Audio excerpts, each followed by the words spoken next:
I definitely think it's been a shift in mindset over time. I think, more than anything, my experience kind of shaped my thinking more than anything else. Earlier in my career, I was definitely involved in several website redesigns Hmm. that followed kind of the similar pattern is like spend a year or two planning, launch a new site, celebrate the accomplishment, and then slowly kind of drift back into reactive mode.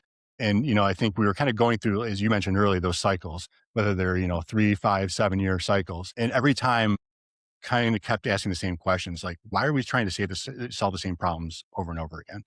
Redesigning the website, but we weren't really changing the way that the organization managed the website. And that's the big thing. I think that was the biggest thing that I guess changed my perspective. Obviously the website's one of the largest front doors to the organization. And there's, a lot of different needs.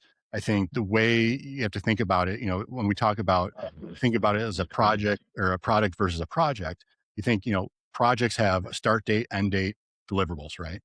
Right. Products need to have owners, they need to have roadmaps, they need to have feedback loops, ongoing investment is a big piece of it, Yeah. and continuous improvement. So I think, the website, when you look at it, really aligns more kind of with that second category, which is really just making sure it's used as a product.